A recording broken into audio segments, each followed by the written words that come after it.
अस्सलाम वालेकुम, मेरे चैनल मुर्शद में आप सबको खुशामदीद। जी, आज की जो हमारी वीडियो है वो बेस्ड ऑन है कि पिछले पूरे वीक के अंदर मार्केट की सूरत हाल कैसी रही और मार्केट में जो नेगेटिव ट्रेंड रहा है उसकी क्या वजूहात हैं। जिन्होंने डेली बेसिस पे मार्केट की वीडियोस देखी हैं उनको इस चीज़ का आइडिया है कि मार्केट के अंदर क्या सूरत हाल चलती रही है। तो वीकली वीडियो के अंदर हम शुरुआत करते हैं कि वीक का जो पहला दिन था वो था 16 फरवरी 2026। और जैसा कि आप देख सकते हैं कि 13 फरवरी 2026 को जुमे वाला दिन था। जो मार्केट की सिचुएशन थी वो तकरीबन मार्केट 179 के पे स्टैंड कर रही थी। और जैसे ही मंडे स्टार्ट हुआ है, एक्सपेक्टेशंस ये थी कि मार्केट यहाँ से रिबाउंड करती है और दोबारा से 181 या 182 के लेवल को देख सकती है कि वहाँ पे जाके मार्केट दोबारा रियलाइज़ करेगी। लेकिन मंडे का स्टार्ट होते ही मार्केट ने तकरीबन कोई जो पॉइंट्स गिराए हैं वो तकरीबन 5000 की नेगेटिविटी आई थी।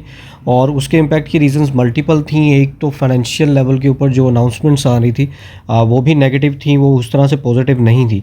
और up to the expectation mark जब कोई भी अनाउंसमेंट ना आए किसी स्पेसिफिक स्टॉक की, ख़ास तौर पे जब वो ब्लू चिप कैटेगरी के अंदर फॉल करता हो, जिस तरह एंगो फर्टिलाइज़र है, उससे पीछे अगर हम देखें तो एफएफसी की अनाउंसमेंट थी वो भी काफ़ी ज़्यादा डिसपॉइंटिंग थी।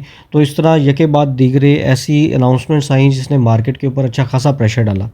हाल दो मार्केट का उसके अगले दिन ही जो और ये जो सिनेरियो रहा है ये अगले दिन भी इसी तरह रहा। 17 फरवरी को भी मार्केट में थोड़ी बहुत डिप आई, उतनी नहीं थी जितनी एक्सपेक्टेड थी कि मार्केट में हो सकता है थोड़ा प्रेशर कंटिन्यू रहे 2-3 दिन। लेकिन 173 150 पे मार्केट ने दोबारा से सपोर्ट पकड़ी और दोबारा से यहाँ से रिबाउंड किया। और उसका आप इम्पैक्ट देख सकते हैं कि 18 फरवरी को मार्केट ने तकरीबन कोई 4-5 हज़ार पॉइंट्स डाले हैं इन अ सिंगल डे। बल्कि अगर हम एग्जैक्ट कैलकुलेशन करें तो कोई 6000 पॉइंट्स का इजाफा आया था 18 फरवरी 2026 को। और मार्केट ने जो क्लोजिंग दी थी वो 178,853 पे दी। और इसमें दोबारा से वही इम्पैक्ट था जिस तरह एचबीएल की जो अनाउंसमेंट आई थी वो काफ़ी ज़्यादा इंटरेस्टिंग थी। एक तो सरप्राइज़ एलिमेंट इसकी अनाउंसमेंट में ये था कि कंपनी ने 6 रुपये का डिविडेंड भी दिया था और उससे आज मार्केट के अंदर जो दोबारा से एक बुलिश मोमेंटम है वो स्टार्ट हो चुका था। अब यहाँ पे मैं एक चीज़ यहाँ पे मेंशन कर दूँ कि जब मार्केट में किसी भी शेयर के साथ या कोई भी एक्सपेक्टेशन चल रही होती है और उससे कम लेवल के ऊपर कोई अनाउंसमेंट आ जाती है तो उस सिनेरियो के अंदर मार्केट उसको एंटरटेन नहीं करती बल्कि नेगेटिव परफॉर्म करती है। और इसी तरह अगर इसको रिवर्स ले लें, अगर किसी चीज़ से एक्सपेक्टेशंस ना हो और मार्केट उससे अच्छा एक्सपेक्टेशंस के बरक्स आपको प्रोवाइड कर दे, जिस तरह एचपीएल के केस के अंदर एक सरप्राइज़ एलिमेंट आया और बेहतर अर्निंग्स भी दी कंपनी ने और उसके साथ साथ डिविडेंड भी बेहतर दिया, तो उस सिनेरियो में मार्केट ने जो है वो दिखाया भी और उसका इन्वेस्टर का जो रुझान है वो बुलिश मोमेंटम की तरफ गया और जो क्लोजिंग रही वो 178,853 पॉइंट्स पे रही। अच्छा, यहाँ पे अब मार्केट के अंदर अगले ही दिन अगर हम देखें तो जो मार्केट में डिप आई है वो 172 170 पे मार्केट ने क्लोज़ किया था।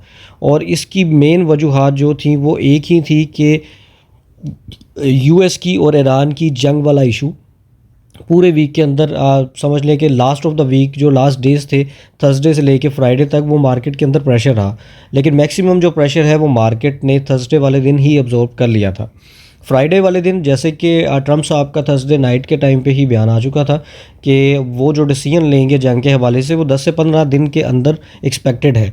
और जैसा कि अभी आप देख रहे हैं सैटरडे भी गुजर चुका है और संडे भी तकरीबन गुजर चुका है, तो इन दोनों दिनों के अंदर कोई ऐसा प्रेशर आया नहीं है। और फ्राइडे की अगर बात करें तो इसी को मार्केट ने यहाँ से अपनी सपोर्ट पकड़ी है 172 170 पे।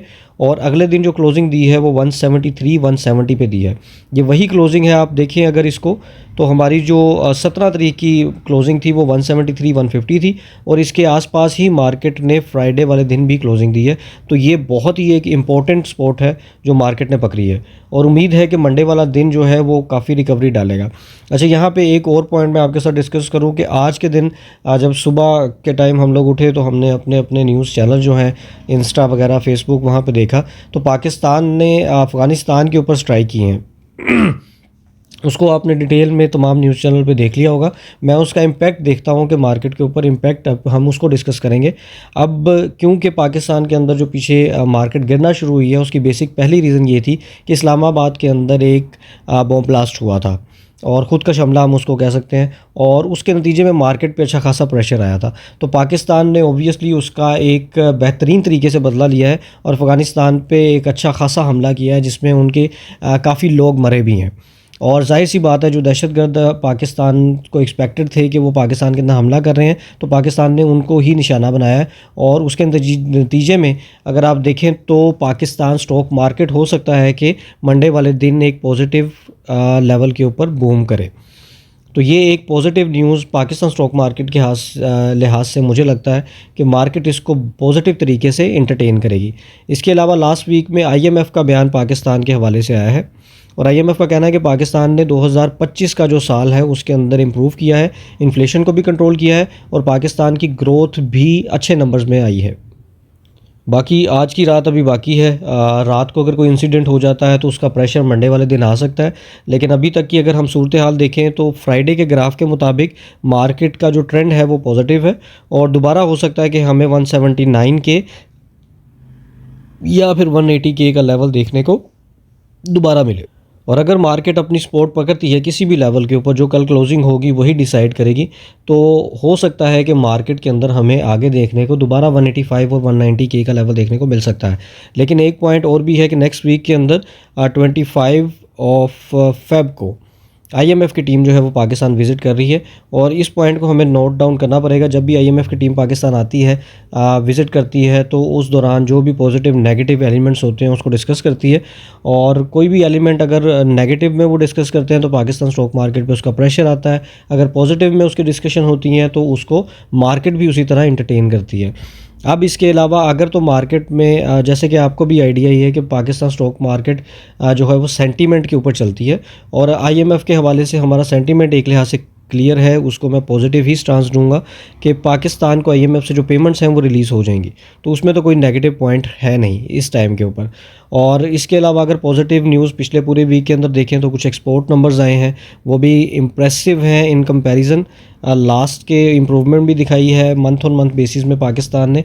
तो नंबर्स लार्ज स्केल मैन्युफैक्चरिंग के जो हैं वो भी पॉजिटिव आए हैं, तो ये तमाम एलिमेंट्स जो हैं वो पाकिस्तान स्टॉक मार्केट को आगे पुश करेंगे। तो इसको हम सिंपल एक सिनेरियो में बात कर सकते हैं कि मार्केट एक ब्लास्ट से डाउन होना शुरू हुई थी जो इस्लामाबाद का था और जो कि फेब 8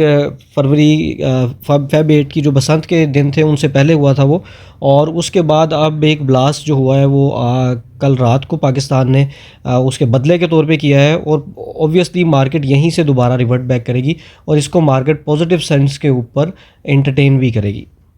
अब अगर हम टॉप स्टॉक्स की बात करें कि इस सिनेरियो के अंदर जो हमारे टॉप स्टॉक्स हैं वो कितना गिर चुके हैं, पहले नंबर पे अगर हम के इलेक्ट्रिक की बात करें तो तकरीबन ये 9 रुपये का इसने अपना हाई बनाया था और इस टाइम पे वो 8 रुपये के ऊपर स्टैंड कर रहा है।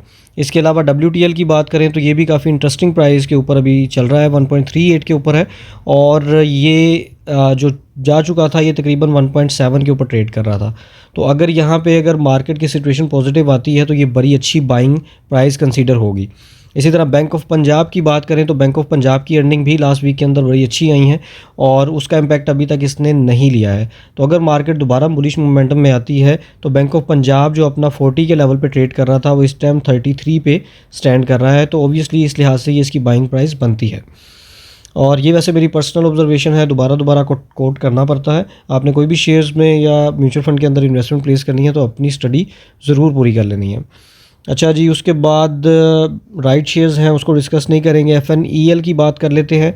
आल दो इन्होंने अपनी जो प्राइस है, बेस प्राइस जो है उसको 10 रुपये से गिरा के 1 रुपये कर दिया है, लेकिन इसकी जो ट्रेडिंग प्राइस थी वो 1.5 पे ट्रेड कर रहा था। उस लिहाज से अगर इसकी अभी की प्राइस देखें तो ये बायेबल प्राइस बनती है, लेकिन लॉन्गर रन के लिए इसको हम शॉर्टर टर्म में डिस्कस ही नहीं करेंगे।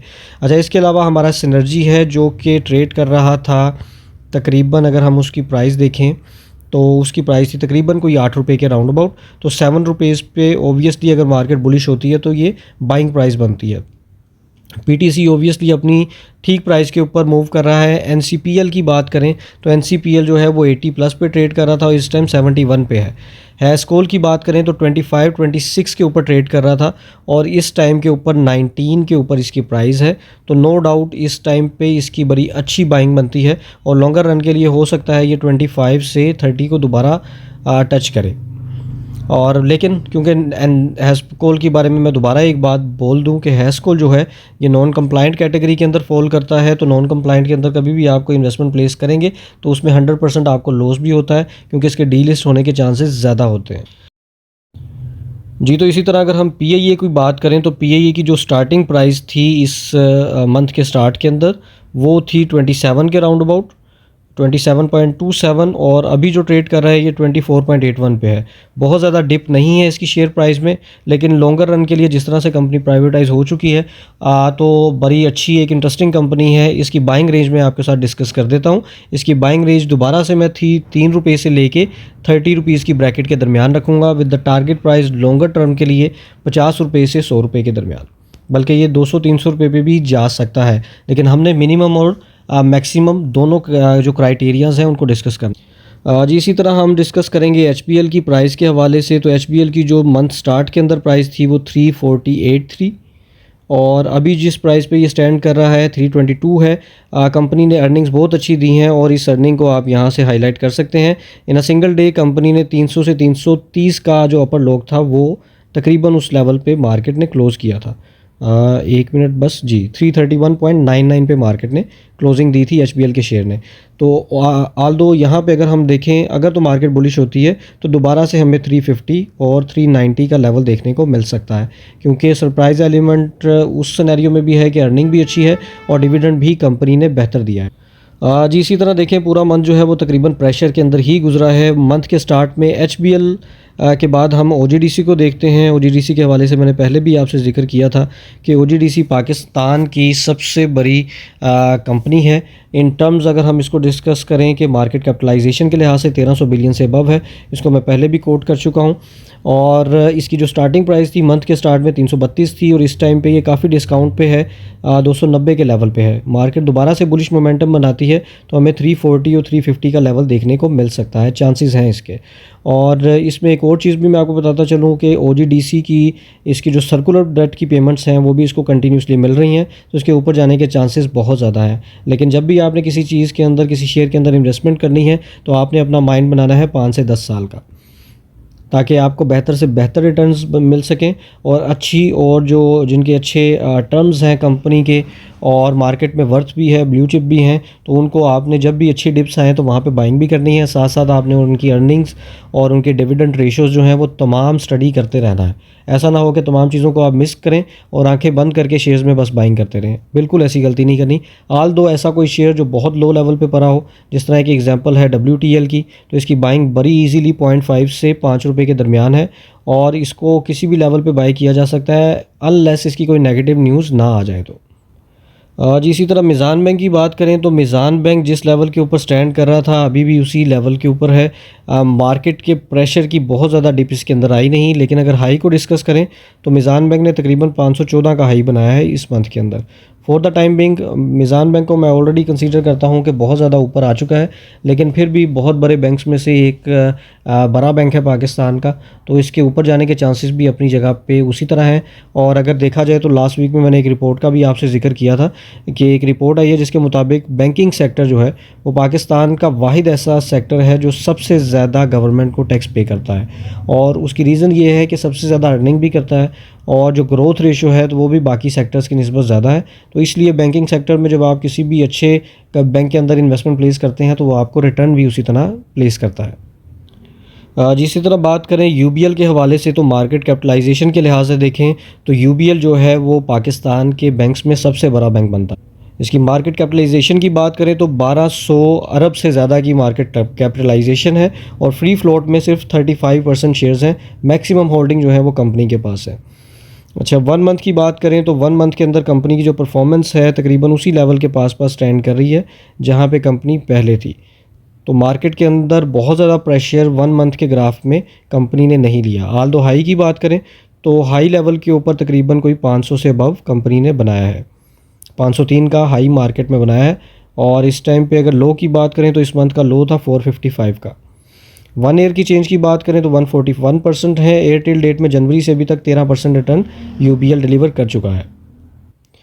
जी, इसी तरह एफएफसी की बात करें तो पाकिस्तान की मार्केट कैपिटलाइजेशन के लिहाज से टॉप 10 कंपनीज़ में से एक कंपनी है जिसकी इस टाइम पे मार्केट कैपिटलाइजेशन तकरीबन कोई 800 बिलियन के पास है और पाकिस्तान की फर्टिलाइज़र कंपनीज़ में से सबसे बड़ी कंपनी है। अच्छा, यहाँ पे अगर हम एक और बात करें कि जो इस मंथ का स्टार्ट था उसमें 598 प्राइस थी। आल दो क्योंकि इनके रिज़ल्ट्स उस तरह से नहीं आए जैसे मार्केट में एक्सपेक्टेशंस थी, तो मार्केट में डिप भी आपके सामने ही है। आल दो इसके अलावा जो मार्केट में सर्कमस्टेंसेस रहे हैं, जो प्रेशर रहा है, उसका भी प्रेशर मार्केट में रहा है। तो आई थिंक कि 550 और इस लेवल के ऊपर इसकी बाइंग फिर भी कंसीडरेबल बनती है। लेकिन यहाँ पे क्योंकि रिजल्ट्स अच्छे नहीं हैं तो हम इसकी बाइंग को कंसीडर करेंगे लॉन्ग टर्म के लिए, और इसकी बाइंग रेंज गिराते हुए नीचे यहाँ पे हम 400 रुपये से 550 के दरमियान लेके आएंगे। जी, इसी तरह निशात चुनिया पावर लिमिटेड की बात करें तो इस मंथ का जो स्टार्ट था उससे तो इसने बेहतर ही रिटर्न डिलीवर किया है, जिसका मतलब ये है कि मार्केट का प्रेशर इसने नहीं लिया। तो यहाँ पे अगर हाई देखें तो ये 86 के लेवल के ऊपर ट्रेड कर रहा था, मार्केट के प्रेशर की वजह से काफ़ी डाउन आ चुका है। तो होपफुली ये दोबारा से अपने 86 और 90 के लेवल को टच कर सकता है, चांसेस हैं इसके। लेकिन वो सूरत हाल वही होगी कि अगर मार्केट में बुलिश मोमेंटम आता है तो। तो जी, ये थी पाकिस्तान स्टॉक मार्केट की पिछले वीक की परफॉर्मेंस, के मार्केट की जो सिचुएशन रही है वो किस तरह से पॉजिटिव नेगेटिव दोनों ट्रेंड में रही है। और एट द मोमेंट मार्केट की सिचुएशन ये है कि ज़्यादा चांसेस ये हैं कि हो सकता है मार्केट मंडे वाले दिन और जो है वो थोड़ा बहुत बुलिश मोमेंटम दिखाए। थोड़ा बहुत मैं बुलिश इसलिए भी हो जाता हूँ कि मार्केट में हो सकता है कि 179 का लेवल हमें देखने को मिले, अगर तो तमाम पॉइंट्स जो हैं वो पॉजिटिव हैं। अदर दैन दैट अगर रातों रात कोई नेगेटिव न्यूज़ आ जाती है तो उसका इम्पैक्ट हो सकता है मार्केट में कल उसी तरह नेगेटिव भी है। अगर मार्केट यहाँ से अपने इस लेवल को तोड़ती है, जैसे कि मार्केट ने 169 का लो बनाया था फ्राइडे वाले दिन, और उसको मार्केट ने बड़ी तेज़ी से रिकवर भी किया। रिकवरी देखें तो तकरीबन 4000 पॉइंट्स के पास पास बनती है, 3500 या 400 पॉइंट्स की मार्केट ने रिकवरी दी है, जो कि बहुत ज़्यादा समझ लें कमेंडेबल है।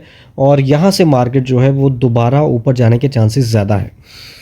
बाकी जी, आज के लिए इतना ही। आपका कोई भी क्वेश्चन हो या कोई सजेशन है तो आप कमेंट सेक्शन में मुझसे पूछ सकते हैं और बता सकते हैं। मैं कोशिश करूँगा कि बेहतरीन तरीके से आपको एंटरटेन कर सकूँ। आज के लिए बस इतना ही। अल्लाह हाफ़िज़।